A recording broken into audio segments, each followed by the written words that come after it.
ஸ்ரீமதே ராமானுஜாய நமக. ஆழ்வார் எம்பெருமானார் ஜீய திருவடிகளே சரணம். ஆச்சாரியர்கள் திருவடிகளே சரணம். நம்ம திருவாய்மொழியில 4ஆம் பத்துல 4வது பதிகம் அன்னை இருந்து துழாவி அப்படின்னு ரொம்ப அழகான பதிகம். இந்த இந்த 10 முழுக்கவே இது வரைக்கும் நம்ம பார்த்ததுலயே பார்த்துன்னு வந்துட்டு இருக்கோம். ஒரு கிராஃப் மாதிரி போயிட்டு வந்துட்டு இருக்கு ஆழ்வாரோட இமோஷன்ஸ்னு வச்சுக்கலாம் நம்ம. ஆனா கிராஃப் மாதிரி போறதே இது கரெக்டா தப்பான்லாம் நம்ம கேட்கவே வேண்டாம். ஏன்னா கிராஃப் போறது ரொம்ப கரெக்ட். ரெண்டுமே மேல போறது எம்பெருமானோட சம்ஸ்லேஷத்துல, கீழே வருது எம்பெருமானோட விஸ்லேஷத்துல. சம்ஸ்லேஷன்னா எம்பெருமான் வந்து கூடி இருக்கான். விஸ்லேஷனா நம்பெருமாள் எம்பெருமான் எல்லாம் ஒண்ணுதான், தள்ளி இருக்கான். அது ஆழ்வாருக்கு ரொம்ப வருத்தப்பட்டு சில இடங்கள்ல அந்த இப்போ வந்து அஞ்சரே மடனாராய் 1ஆம் பத்துல 4வது பதிகம் ரொம்ப வருத்தம் தான் ஆழ்வாருக்கு. ஆனா அவரோட தானான நிலையில தான் இருக்காரு அவர், இல்லையா? தாமான நிலையிலேயே இருந்து தானான நிலையும் கரைக்கலாம், தாமான நிலையும் கரைக்கலாம். அவரோட நிலையிலேயே இருக்கார் ஆழ்வாராவே பாடுறார். ஆனா தூது விட போறேன்னு ஆரம்பிக்கிறார். ஒரு பறவையா தூது விடுறார். எம்பெருமான் கிட்ட வஞ்சிரு குறுகே நீ போய் எம்பெருமான் கிட்ட சொல்லு, எல்லாம் கிளன்கிளியே நீ போய் சொல்லுன்னு எல்லாத்துக்கிட்டையும் தூது விடுறார். ஆனா அவர் அவரோட ஸ்டேட்லயே தான் இருக்கார்.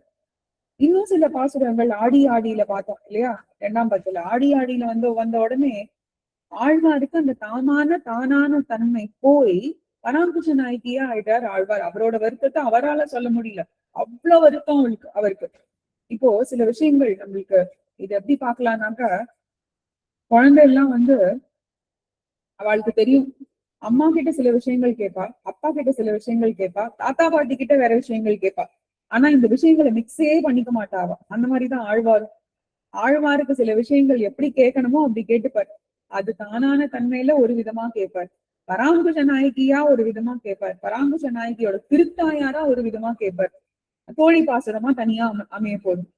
அந்த வகையில இந்த பாசுரம் தாய்மார் பாடுற பாசுரமா இருக்கு. பராங்குஷ நாயகியோட திருத்தாயார் ரொம்ப வருத்தப்படுறாளே என் பொண்ணு, எதை பார்த்தாலும் எம்பெருமான் நினைச்சுட்டு இருக்கா. Whatever Parankusha Nayaki sees, she is only relating that to எம்பெருமான். So this whole padigam is being told to us or sung to us by Parankusha Nayaki's mom, திருத்தாயார். இதுல 9வது பாசுரத்துக்கான பதவுரை பார்க்கணும். விரும்பி பகவரை காணில் வியலிடம் முந்தானே என்னும் கரும்பெருமேகங்கள் காணில் கண்ணன் என்று ஏறப்பறக்கும் பெரும்புலானிரை காணில் பிரானுளன் என்று பின்செல்லும் அரும்பெறல் பெண்ணினை மாயோன் அலத்தி அயப்பிக்கின்றானே. எதை பார்த்தாலும் அலத்தின்றே இருக்காவ யாரு? கண்ணன். பெருதற்கு அரிய இவள் யாரு? பராங்குஷ நாயகியோட திருத்தாயார். நம்ம எல்லாருமே திருத்தாயார்கள் எல்லாமே அவாவா பெண்கள் கிட்ட ஒன்னும் பெருமையா பேசிக்க மாட்டா. மத்தவா கிட்ட வந்துட்டான்னா இவளை பெறத்துக்கு என்ன தவம் பண்ணிருக்கணும் அப்படின்னு ரொம்ப பெருமையா பேசிட்டு இருப்பா. நம்ம அம்மா தான் நம்மளை பத்தி பேசுறாளா அப்படின்லாம் நம்மளுக்கே இருக்கும். அந்த மாதிரி பேசுறாளாம். பெருதற்கு அரிய இவள் தன்னையே வாய் வருவி மோகிக்கும்படி பண்ணான் என்றான் என்கிறாள் அப்படின்னு சொல்றா. என்ன சொல்றா? பகவரை, சந்நியாசிகளை, இது பகைவரைன்னு சேவிக்க கூடாது, பகவரைனா சந்நியாசிகளை காணில் கண்டால் விரும்பி ஆதரவு கொண்டு பேணி வியலிடம் உண்டானே என்னும் அகன்ன உலகத்தை பிரளய ஆபத்திலே உண்டு திருவயிற்றிலே வைத்து ரட்சித்த சர்வ ரக்ஷகனே என்பாள். கரும்பெரு மேகங்கள் காணில். ஒண்ணுத்தையும் பார்த்தா எம்பெருமான் என்ன பண்ணானோ அந்த சேஷ்டிதங்களை ஞாபகப்படுத்தி பாக்குறாரு, அன்வைக்கிறார். பெருத்த மேகங்களை கண்டால் கண்ணன் என்று கண்ணபிரான் என்று நினைத்து ஏறப்பறக்கும் அங்கே செல்ல மேலே எழுந்து பறப்பதற்கு அலமரா நிற்பாள். பெரும்புல ஆனிரை காணில். பருத்த அழகிய பசுக்களை கண்டால் பிரான் அவத்தை நெய்த்து ரட்சிப்பவனான உபகாரகன். பிரான்னாலே நம்ம பாக்குறோம் இல்லையா, நம்பி பிரான்னா நம்மாழ்வாருக்கு பேருபகாரகர்கள் தான் பிரான்னு சொல்றோம். நம்பினாலும் அதுதான் பரிபூர்ணன். புலன் என்ன கூட வருகிறான் என்று நினைத்து பின் செல்லும் அப்பசுக்களின் பின்னே போகிறாள். பெறலறு பெண்ணினை. அதுதான் அந்த மேல கொடுத்திருக்கார். இந்த பெருதற்கு அரிய இவள் அப்படின்னு சொல்றாலே அதுதான் இந்த பெறல் அரு பெண்ணினை. சோ இந்த முன்னாடியே நம்ம பார்த்தோம், அன்வயம் இந்த அருண் பெறல் பெண்ணினை அப்படின்னு இருக்கு இல்லையா? ஆனா வருது எப்படி வருது பாருங்க, பெறல் அரு பெண்ணினை அப்படின்னா என்ன? பெறுதற்கு அரியலான இப்பெண்ணினை, இந்த பெண்மணி கிடைக்கிறதுக்கு ரொம்ப கஷ்டம் அவளை. ஆனா எம்பெருமானுக்கு கிடைச்சிருக்கு அவளை, ஆனா வரமாட்டேங்கிறான். மாயோன் எம்பெருமான் அலட்டி அயப்பிக்கின்றாளே, வாய் விட்டு அலரும்படி பண்ணி அதற்கு மேலே மோகிக்கும். அலற கத்துறது மட்டும் கிடையாது, மோகிச்சே போயிட்டா. அப்போ இதுவும் அந்த பதிகம் அன்கான்சியஸா ஆழ்வாரார கிட்டத்தட்ட எல்லா தாய்மார் எல்லா எங்கெல்லாம் பராமரிச்ச நாயகி யாராரோ ஆழ்வார் ரொம்ப தளர்ச்சி அடைகிறார். அப்போ கிட்டத்தட்ட மோகிச்ச ஸ்டேட் தான் ஆழ்வார். அப்போ ரொம்ப ஒரு மென்மையான குணங்கள் படைத்த யாரு? பராங்குஷ நாயகி. எம்பெருமான் திருநாமத்தை வெறுவிண்டே இருக்கா, திகத்தின்டே இருக்கா. எதை பார்த்தாலும் எம்பெருமான் பண்றதாவே இருக்கு சேஷ்டிதங்கள், எம்பெருமானாகவும் பாவிக்கிறா இல்லையா? நம்ம பார்த்தோம் எம்பெருமானுக்கு சம்பந்தப்பட்ட சில விஷயங்கள், எம்பெருமானுக்கு சம்பந்தியாக இருக்கிற சில விஷயங்கள், அவனுக்கே இருக்கக்கூடிய சில விஷயங்கள், எதை பார்த்தாலும் அவன் எம்பெருமான் கண்ணன் தான் என்ன ஏற பறக்கிறாள் அப்படின்னு சொல்றா. So we are seeing how Parankusha Nayaki is constantly talking only about Emperuman in whatever she is seeing or whomever she is seeing. Here, if she sees the whole wide world, she is thinking about how Emperuman kept all of this in his Thiruvayuru, in his stomach, and then he protects, and then he again makes the Shrishti. And then when she sees the clouds, dark clouds, she thinks of it as Emperuman's Karunai and she is running behind it. Or if she sees the cow herd, if she sees a cattle of cows, she knows that Kannan Emperuman will be there to protect all of them, so she is running behind them. So whatever she sees, the Tirutayar is saying, Parankusha Nayaki is only thinking about Emperuman. அடுத்தது அயற்கும் சுத்தும் பத்தி நோக்கும் அவலவே நீள் நோக்கு கொள்ளும் வியர்க்கும் மழை கண் துளும்ப வெவ்வுயிர் கொள்ளும் ஈசோரும் பெயர்த்தும் கண்ணா என்று பேசும் பெருமானே வா என்று கூவும் மயல் பெரும் காதல் என் பேதைக்கு என் செய்கேன் வல்வினையேனே. ரொம்ப அழகான பாசுரம். அண்ணா வா அப்படின்றாங்க, பெருமானே வா அப்படின்னு அவ்வளோ எதை பார்த்தாலும் மோகியா நிற்கிறாள் அப்படின்றா. அயர்க்கும்னா அந்த மோகியா நிற்கிற, மோகித்து போயிருக்கா அப்படின்னு. சுற்றும் பற்றி நோக்கும் கண்ணன் தன்னிடத்து வாராதொழியான்னு நினைத்து அவன் வருகையை சுற்றிலும் பலகாலும் பார்ப்பாள். இப்ப யாரோ ஒருத்தர் வரப்போறான்னு நம்மளுக்கு தெரிஞ்சாலே இங்க அங்க பார்த்துட்டே இருப்போம். அந்த காரோ வண்டியோ வந்திருக்காது நம்ம தெருவுக்குள்ள 100 தடவை போன் பண்ணிருப்போம் இல்லையா? ஆனா இவளுக்கு கண்ணன் இன்னும் வரவே இல்லை, ஆனாலும் இன்னும் பார்த்துட்டே இருக்கலாம். அதுதான் அகல நீள் நோக்கு. என்ன அகல நீள் நோக்கு? பார்த்த கண்ணை ஓட்டி நெடும்போது பாரா நிற்பள் அங்கும் காணாமையாலே. அவன் வரல, அதனால அப்படி பாக்குறா. தூரத்துல யாரோ வரப்போறான்னு நம்மளுக்கு தெரிஞ்சா, அவர் வந்துட்டு போனான்னு தெரிஞ்சா, அந்த நம்ம ஆட்ட விட்டெல்லாம் அவ வெளியில போயிருப்பா, எல்லாருக்கும் பாய் அடியன் எல்லாம் சொல்லியிருப்போம். ஆனா அந்த தெரு மொனே ரொம்ப பிடிச்சவாளா இருந்தா சொல்றேன், அடியன் தெரு மொனையில இல்லைன்னு பிடிக்காதவானா நம்ம கால ஆத்த வாசல்ல மிதிக்கா கிளம்புறேன்னு உடனே கதவை சாத்திப்போம். நம்ம ரொம்ப பிடிச்சவான்னு வச்சுக்கோங்க. அந்த கார் அந்த தெரு ஒரு அளவுக்குதான் நம்மளோட கண் பார்வை திருஷ்டி ஒரு அளவுக்குதான் இருக்கு. அந்த காரோட ஒரு ரெட் கலர் காரோ ப்ளூ கலர் காரோ அந்த காரோட கடைசி ரெட் கலர் வரைக்கும் நம்மளுக்கு தெரியணும், டயர் கடைசியில வரைக்கும் தெரியணும்னு சொல்லுவாள்ல, அந்த மாதிரி அகலவே நீள் நோக்கு கொள்ளும் அப்படி பார்த்துட்டு இருக்காலும். ஆனா இவன் வரவே இல்லை. வியர்க்கும் வேர்த்து நீராக நிற்கும். நம்ம வியர்வை சொல்றோம்ல, அதுதான் வியர்க்கும். மழை கண் துளும்ப, என்ன சொல்றான்? மழை போல கண்களில் நீர் துளும்ப, அவ்வளவு நீர் தழும்ப இருக்கான் பராங்குஷ நாயகிக்கு. யோசிச்சு பாருங்கப்பா, ஆழ்வாருக்கு தழும்ப நீர் இருந்ததுன்னா ஜலம் ஏன் இப்படி வராம இருக்கான் அப்படின்னு நம்மளுக்கே கோபம் வரும்ல எம்பெருமான் மேல.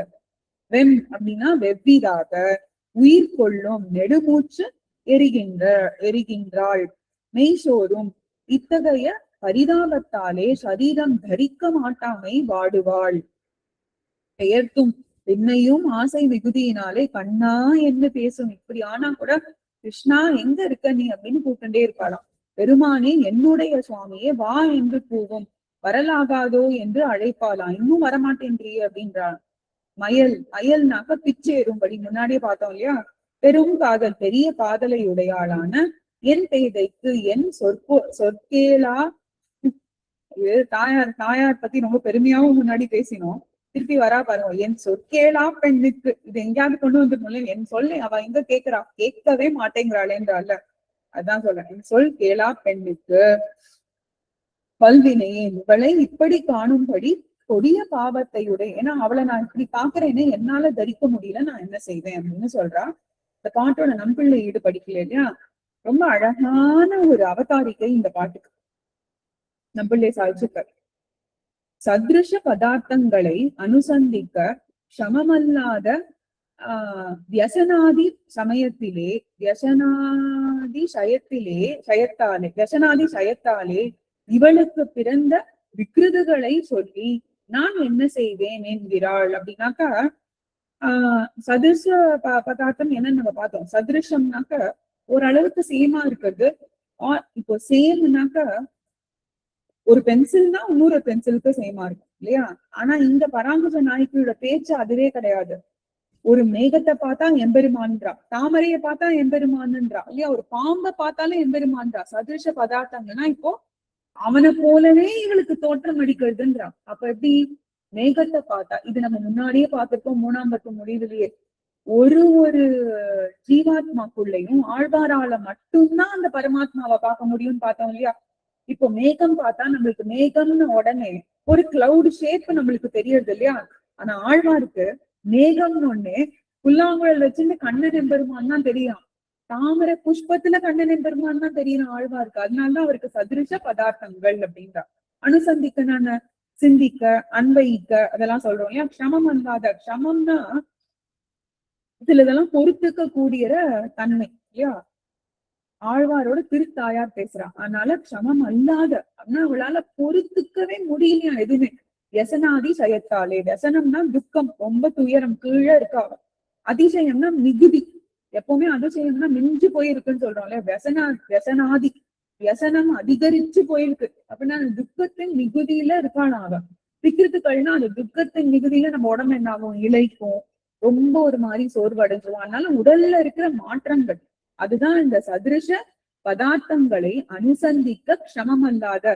இந்த ஈக்குவலா இருக்கிற பொருள்கள் எல்லாம் எம்பெருமானா அதை கூட அன்வயம் ஆனா பண்றா. ஆனா அந்த அன்வயம் பண்ணி ஒரு க்ஷம வருது இல்லையா, அந்த க்ஷமைய அவரால் பொறுத்துக்கவே முடியல. இவனை நான் எப்படி பார்த்துட்டு இருக்க முடியும் அப்படின்னு ரொம்ப அழகா எல்லா எம்பெருமானோட வடிவுள்ள அத்தனை பொருட்களையும் இவன் அனுசந்திக்கிறான்னு. அவ தாயாருக்கு ரொம்ப, ஐயோ இவளோட நிலையை பார்த்து என்னால ஒண்ணுமே செய்ய முடியல என்னோட குழந்தைக்கு அப்படின்னு ரொம்ப என்ன சொல்றா, கை விரிச்சு போயிருக்கா. நானே கையால் ஆகாதவளா ஆயிட்டேனே என்னோட பெண்ணை பாத்துக்க முடியாமன்னு அழறா பெருமாள் கிட்ட. This is a beautiful pasaram where Alvar's Tirutayar is literally trying to Emperuman, saying that whatever she sees, if she sees a cloud or a lotus flower, she is only seeing Emperuman in that. And as she is thinking about Emperuman, the kshamai, the weight of separation is too much that Tayar feels that she cannot bear. Paramkusha Nayaki cannot bear this Emperuman separation, and she is telling how much she is worried, how much not just the Tayar, how much Paramkusha Nayaki is worried because of this separation, and she is trying to tell that to Emperuman.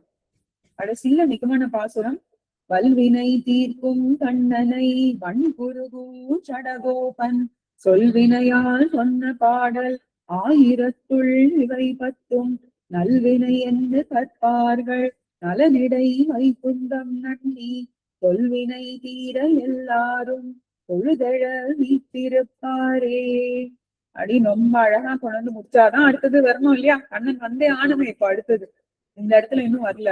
என்ன சொல்றார், இத்திருவாய்மொழி கற்றார் சம்சார துரிதமும் போய் பகவத் விஸ்லேஷம் கந்தம் இல்லாத இது ரொம்ப அழகான ஸ்டேட்மெண்ட். ஆனா நம்ம கொஞ்சம் தப்பா புரிஞ்சுக்கிட்டோம்னு வச்சுக்கோங்களேன், ரொம்பவே இது ஒரு என்ன சொல்றது, கான்ட்ரரியா போயிடும். பகவத் விஸ்லேஷம், பகவத் விஸ்லேஷ கந்தம் இல்லாத திருநாட்டிலே. அப்போ பகவத் விஸ்லேஷ கந்தம்னா பகவத் சம்பந்தம் எப்பவுமே இருக்குன்றா. எல்லோரும் சிரசா வகிக்கும் மேன்மையோட இருக்க பெறுவர் என்கிறார். சம்சார துரிதமும் போயின்னா என்ன, இந்த சம்சாரத்தோட இருக்கிற எல்லா துரிதம்னா பாவம், இந்த பாவங்கள்லாம் போகுது. பகவத் விஸ்லேஷம்னா இந்த இடத்துல பகவத்னா பாகவதா, பகவத் எம்பெருமானும் எம்பெருமானோட சேர்ந்து நித்திய சூரிகளும் அப்படின்னு தான் எடுத்துக்கணும். நம்ம பிரிந்து அந்த கந்தம் அந்த வாசனை இங்க பிரிஞ்சுதானே இருக்கும், நம்ம எம்பெருமான பிரிஞ்சு. சோ இத பண்ணிட்டே இருந்தா சிரசா வகித்தல் அப்படின்னா என்ன, தலையார வணங்குதல், தலையார திருநாட்டை அலங்கரிக்க முடியும் நம்மளால அப்படின்னு சாதிக்கிறார். வல்வினை சகல பாபங்களையும் தீர்க்கும் கண்ணனை போக்கும் இயல்வினான கிருஷ்ணனை வன்குருகு சடகோபன் வழக்கமுடைய திருநகரி தலைவரான ஆழ்வார் சொல்வினையால் சொல்லும் தொழில் வன்மையால் சொன்ன பாடல் அருளி செய்த பாட்டுக்கள் ஆயிரத்துள் இவை 10 பாட்டுகளையும் நல்வினை என்று கற்பார்கள். இது நல்ல செய்கை என்று கருதி கற்கும் அவர்கள் நலனிடை பகவத் அனுபவமாகிற ஆனந்தத்தை உடைத்தான வைகுண்டம் நன்னி பரமபதத்தை கிட்டி தொல்வினை தீர அனாதியான பாவங்கள் மறுவிலடாதபடி ஒழிய திருப்பி நம்ம கிட்ட வந்து ஒட்டிக்காதபடி எல்லாரும் தொழுதெழ பெரிய கிளர்த்தியை உடையராம்படியாக வீத்திருப்பார் இருக்க பெறுவார்கள் அப்படின்னு சொல்றா. இப்ப வந்து இந்த பாசுரங்கள் எல்லாம் ஒரு விதமா அன்வயிக்கணும்னு அப்படி இது ஒரு தாய் பாசுரமா அமைஞ்சிருக்கு. அவளோட மகளோட எம்பெருமானோட பிரிவாற்றாமை அததான் விவரிச்சு சொல்லியிருக்கா இல்லையா. இந்த எல்லா பாடல்கள்லயும் ஆழ்வாரோட பிரிவாற்றாமை எம்பெருமான் கிட்ட எப்படி மிகுதியா இருக்கு அப்படின்றத ஆழ்வாரோட திருத்தாயார் சாதிச்சிருக்கான்னு சொல்றார். இத அனுசந்திச்சுட்டே வந்தோம்னாக்க நம்ம இங்க இருக்கிற சம்சார துக்கம் எல்லாம் போய் அங்க பகவத் விஸ்லேஷம் இல்லாத ஒரு நாடு எது, திருநாடுதான். பரமபதமே கிட்டும் நம்மளுக்கு அப்படின்னு பலம் சொல்லி முடிக்கிறார் Alvar. This is a Palashruti Pasuram where the fruit of what we get by reciting these Pasurams is being told by Tirutayar herself. Because she is the one who is reciting these Pasurams. We will lose the worry and sadness that this samsaram brings along with it, and we will always be in a state where there will be no separation from Emperuman, which is only happening in Paramapadam for all of us. So the whole Padigam is an anvayam between Tirutayar and Parankusha Nayaki, but Tirutayar is actually telling us the state of Parankusha Nayaki. இது ரொம்ப அழகான பாசுரம். அடுத்தது வீத்திருந்து 7 உலகம் இன்னும் அழகான பாசுரம். எம்பெருமான் வந்து எப்படி இந்த அன்வயம் எல்லாம் கொடுக்கறான் அப்படின்றத பார்க்க போறோம். அது இன்னொரு சமயம் அன்வைக்கலாம். ஸ்ரீமதே ரம்யஜா மாத்ரு முனீந்திராய மகாத்மனே ஸ்ரீரங்கவாசினே பூயாத் நித்யஸ்ரீ நித்ய மங்களம். ஆழ்வார் எம்பெருமானான் ஜீய திருவடிகளே சரணம். ஆச்சாரியர்கள் திருவடிகளே சரணம்.